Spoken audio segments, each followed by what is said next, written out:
Hey, listen, we are privileged and excited to have Steve Wong here this morning. As I mentioned, everybody's off doing their thing. So Steve is an awesome guy. We just read what we wrote down here. InterVarsity Christian Fellowship recently served as an associate pastor for a sister covenant congregation in Sacramento. Steve and his wife, Emily June, and their kids, Josephine, who my daughter loves, and Kai, are attending here at UCC while Steve finishes his Master's of Divinity at Fuller Seminary. So please welcome Steve Wong.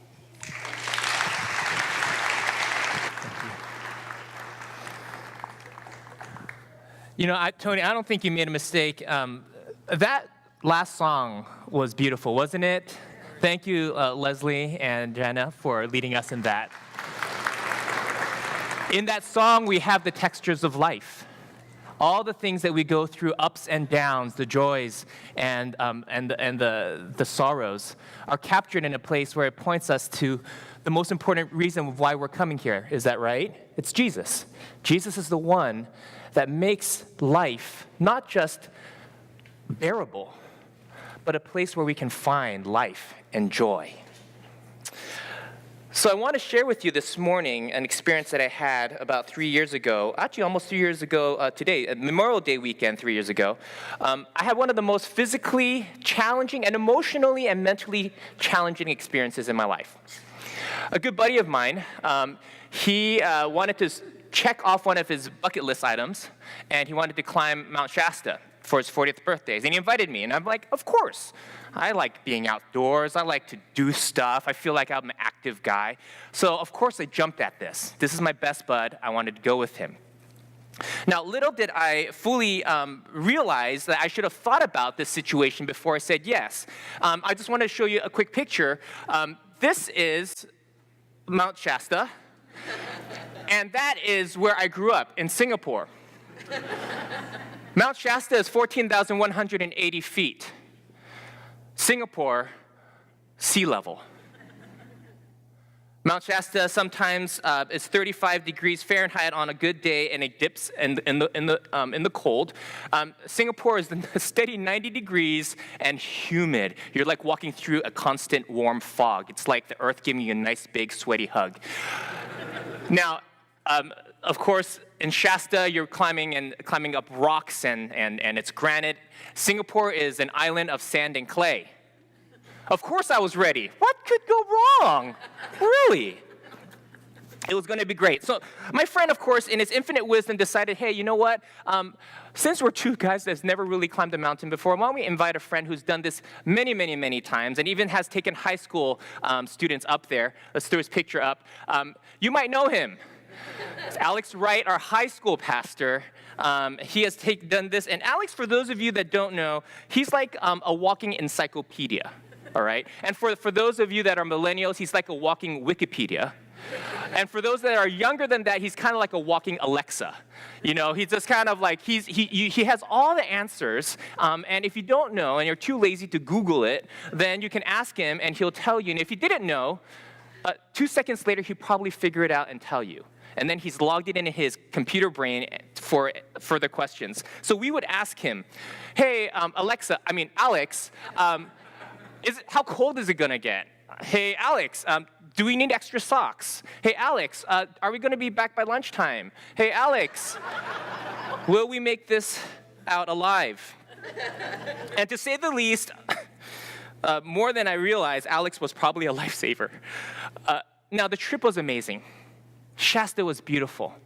Shasta was everything that I could have imagined it to be and much, much more. You see, I knew there was snow there. I just didn't realize how much. So I thought I'd be crunching through snow instead of high-kneeing through waist-deep snow through the whole thing. And this was 4.5 miles to base camp. And most of it, I would say at least half, it felt like most of it, you're going through and you're stepping on the snow and you go down. So you'd have to lift your leg up and then you go down again. And people that are experienced at this, I later find out, it's called post-holing. You're just creating post holes all the way up the mountain. So needless to say, by the time I got there to base camp, that's not the summit, to base camp, I was a little tired. So tired, in fact, that when I tried to take my boots off, both of my legs cramped up. And I was like, oh my gosh, I am going to die here. And I'm sitting on the snow, nursing my legs, looking at the summit and saying, how much further do I have to go? Hey, Alex, how much further do I have to go? And he looks at me. He says, well, it's kind of like what we did today, but farther. And harder because it's higher elevation. And you're going to have to get up at 3 in the morning because you don't want to, hit any avalanches. And as a matter of fact, that summit you see, that's not the summit. It's a false summit. The summit's way behind that. You're going to get to that, and then you're going to see the summit. My heart sank. I mean, talk about a reality check. I, at that moment, gave up. It was my friend's bucket list item, and I didn't want to be up there halfway and then realize I can't do it and be the reason why my friends had to take me down back to base camp. So I told my bud, Brian, and Alex, hey, I'm just going to stay here. You know what? You guys go up. I will take care of camp. I'll have food. And when you guys come down, I'll celebrate with you. And they went, oh, really? I'm like, yeah. Okay. And so that's what it was. I went to bed that night, believing that that was it.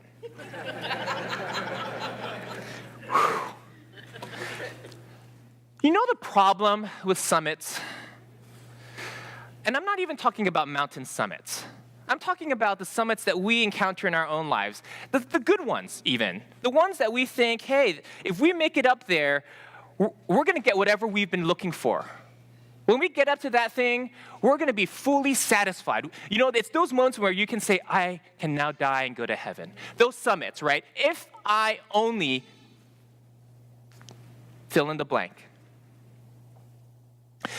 We talk about that with our GPA or getting into the right college, that job promotion, that relationship, that new body you're working for, the eye gear, the Jimmy Choos, retirement, those summits.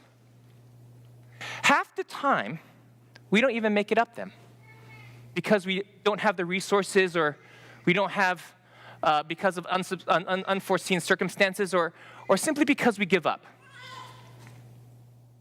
Those summits.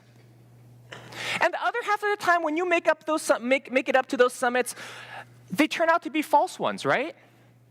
You get this sense of euphoria, and you think, I've made it. And then it wears off. It could be a few moments, it could be a few days, it could be a few months, but it wears off. And then you go for the next summit, and then the summit after that, and then the summit after that. An unending cycle of summit seeking that leaves us exhausted, cynical, and oftentimes lonely. Because to get to some summits, it requires neglect of other priorities in your life. Dr. John Perkins, a pastor and civil rights leader, once commented about our summit-seeking society, and he wrote this: our society is broken, and our culture has been stretched so thin by consumerism and exploitation that people don't feel like anyone knows who they are. They're busy, and they're always around people, but it's almost like everyone is in their own little bubble, floating through the world on a sea they can't control. And maybe the little bubbles bump into each other every now and then, but it feels like everything depends on the wind and the waves. People feel alone in a world of chance, and they're desperate for relationships that they know are real. I don't know if you feel some of that sometimes. This is what Jesus meant when he said, what is it worth for you to gain the whole world, yet forfeit your soul? To work so hard and then forget who you are. The past few weeks, we as a church have been going through the book of Hebrews. The title was Jesus is Better Than. Jesus better than Moses. Jesus is better than the priest. Jesus is better than our sin management. And I want to say to you this morning that Jesus is better than our summits. He said that I have come that you may have life, life to the fullest. What Jesus offered to his disciples and to the world was a summit that surpassed all summits, the end-all, be-all of summits, the one where you can finally die and you're probably in heaven by then. That summit, the summit where you experience life to its fullest. And he says it's here and it's now that you can experience it. It will satisfy us and sustain us forever. So what is this summit? What is this summit? How will it sustain us? And how are we going to get up there? For that, let's jump into our scripture. For those of you that have your Bible, you want to turn to Acts 2, 14 to 21. And for those of you that really want to get nerdy, keep a finger also on Joel 2, 25 to 27. All right, but we're gonna stay on Acts 2, 14 to 21. And to give you a little context, this Acts 2 passage came on the day of Pentecost. Pentecost, it's 50 days after the Passover celebration. Now, Passover, for those of you that don't know, Passover celebrated God's salvific power, his saving power, that freed the Israelites from Egyptian slavery. It was a time where we recognize, you watch Prince of Egypt, the 10 plagues and all of that. And all of a sudden, the Israelites were free from Egyptian slavery. Now, Pentecost celebrated God giving Moses and the Israelites the 10 commandments, the way of living the good and right life. That if you were my people, because you are not the Egyptians' people, if you are my people, this is how you should live. This is what it looks like to be a part of the beloved community that I had intended from the beginning. Here it is. Passover, freedom from slavery. Then Pentecost, the ways to live in a full life. So in this Pentecost festival, every Jewish male, regardless of where they were, and were quite spread out, they would make the pilgrimage to Jerusalem to celebrate this festival. So you have people with all different cultures coming into this one central location to remember that they belong to God's people and to recommit themselves in doing so. That was their summit. They said, God freed us, and he showed us the way to live. And therefore, we're going to do that. However, this day in Acts 2 was different. This time, God's salvific power, his saving power, came in the form of Jesus. He was calling his people into a new way of living and being through Jesus. This day, God wanted them to celebrate in a new way. And so while his disciples were in a room, they were told to wait by Jesus, God poured out his Spirit. It said that it came like a rushing wind, and it blew in and filled them to the core. And when God poured out his Spirit, they in turn poured out into the streets, proclaiming the good news about this Jesus who was better than all the things, better than their summits, and saying, this Jesus is the one you've been waiting for. Listen. What was amazing was that they heard that message, that news about Jesus in their own language, in their own mother tongue. See, they knew that they're going to come in and they're going to speak Hebrew, but they were up in a place where they might have been, they've grown up in a place where that wasn't their native tongue. And to hear that in their native tongue was amazing. Who are these people that could speak my language and speak to me specifically about God? Now, some people were amazed, and others were cynical, as we all can get, and they said, well, those guys that were blabbing, they must be drunk. They got to be drunk. And so Peter, we know Peter is one of the apostles. He gets up. He's the one of those that follow Jesus. He gets up in front of all of them and preaches what would be the very first sermon of the Christian church. And so he gets up and he says, fellow Jews and all of you who live in Jerusalem. See, fellow Jews are the people that were pilgrims. And all of you who live in Jerusalem, let me explain this to you. Listen carefully to what I have to say. These people are not drunk, as you suppose. It's only 9 a.m, duh. No, this is what was spoken by the prophet Joel.